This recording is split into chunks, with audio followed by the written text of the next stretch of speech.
What's up guys, welcome to today's video of version 4.4 pooling guide. I trust you already know the news about who is getting out in the next patch. Phase 1 is Xian Yun with Nahida, while the Phase 2 is Yae Miko and Xiao.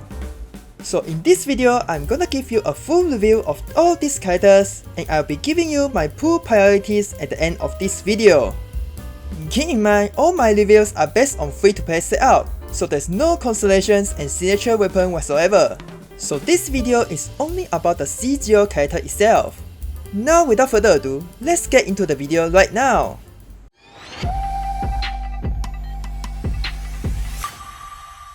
But before going into more of that, let me ask you a question. Are you still buying welkins or crystals to the regular in-game store? If you do, stop doing that right now and check out lootbar.gg for 20% more discount.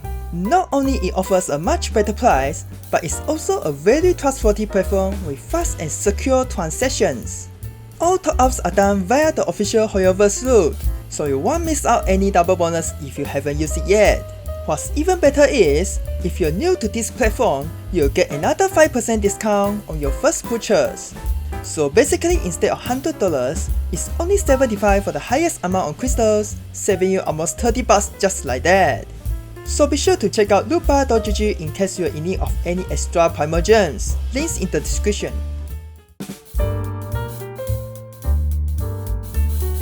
Alright, so let's start with our latest upcoming 5-star character, Xian Yun.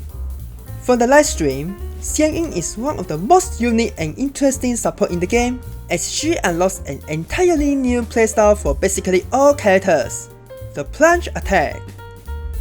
Her burst basically turns everyone into Xiao mode, which is able to jump high and plunge freely in any situations just like him. Well, except for the Hydro Man. Well, just aside, Xian Yun also buffs your plunge damage at the same time. Although the livestream didn't show us its exact value, it's almost certain it won't be a weak buff at all. This alone makes her an incredibly cool and unique character to get. So as someone who enjoys more playstyles, she's 100% worth a pull, at least for me. But that's not the only thing she has. In addition to Xiao mode activator, she's a very decent healer as well. Maybe a little bit too decent. Just listen to what I'm going to say. Outfield, long-lasting, continuous team-wide healing. This is the exact kind of healing Felina needs.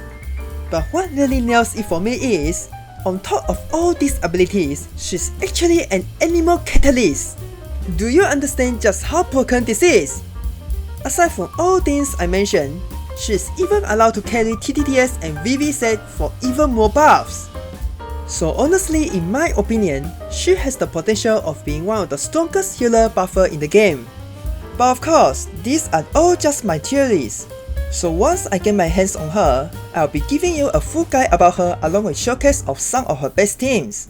So save out your primal gems and stay tuned until the day comes.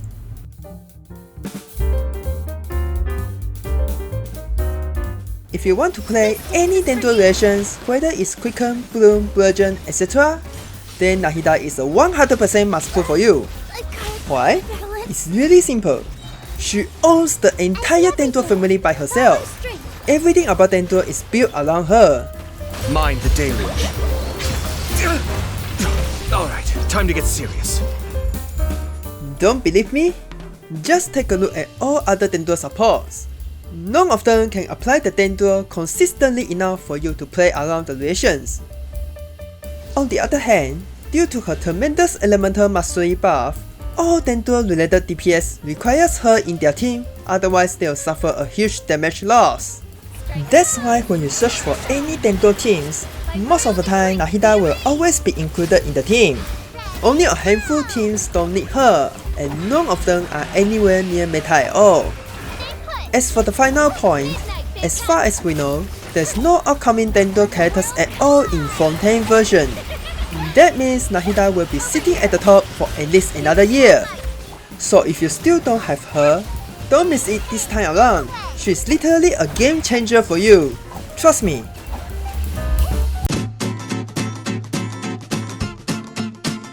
Now this is an interesting one. With the addition of Golden 2, she is actually a very decent sub DPS in the game, especially in Dendro Kraken team. Paired with Xiao, you have a strong quick swap aggravated team that doesn't require Nahida to work.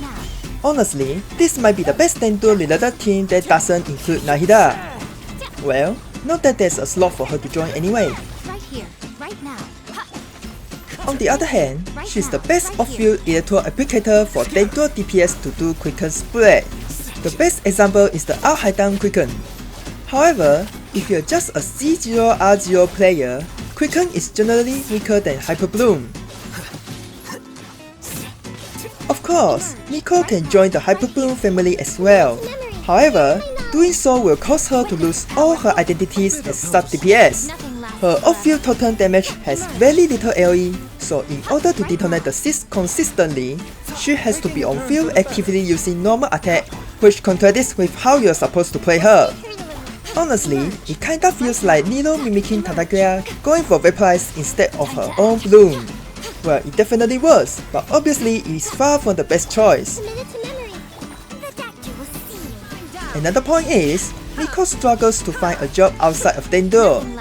That's mainly because all electro reactions are kinda useless except for the Dendro. That's why she was rated mid-tier during her launch before Sumeru arrives. But the most devastating point for our foes is, Felina kinda completely power creeps her. Better damage, longer duration, team buff, and most importantly, her single E spawns all 3 pets, which makes our foes kinda obsolete putting totems one by one.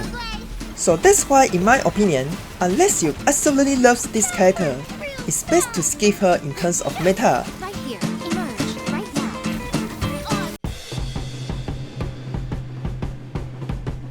Finally, as for Xiao, there's only one thing to determine whether he is worth pulling or not for you. C6000. Disappear! Worthless! Long story short, even if you pull Xian Yun, Xiao without C6000 is completely not worthy at all. Her C6 effect is far too crucial for Xiao. Just for your context, it feels exactly like Xianyun without Bennett, Hu Tao without Yelan and Xinqiu, and Nuvilek without Felina. Well, the last one is just for emotion. Anyway, I've made a dedicated video about this on just how broken C6000 is compared to C5. So be sure to check it out if you wanna know more about the details. Worthless!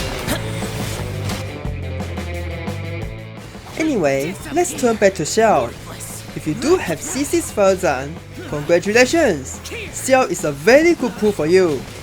His DPS actually matches some of the meta teams like Hyper Bloom. This is not even with Xianyun and Felina yet. A shame not many people actually talk about this, because C6000 is indeed very hard to get. So let's hope she's in the same banner as Xiao this time around. If she truly does, and you are confident enough to get her to C6 altogether, then you can definitely try to go for it. If not, then you best skip this banner.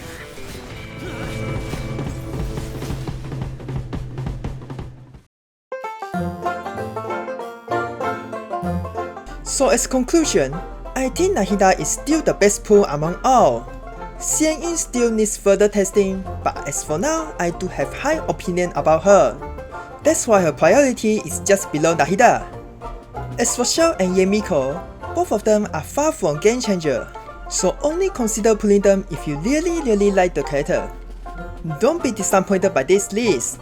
Both of them can still pack a punch with proper investment. This is especially true with Xiao, as he's gonna receive another big upgrade with Xian Yun. That's why I put him above the force, but only if you have C6000.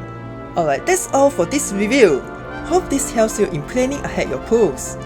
Thanks for watching, and I'll be seeing you in the next one.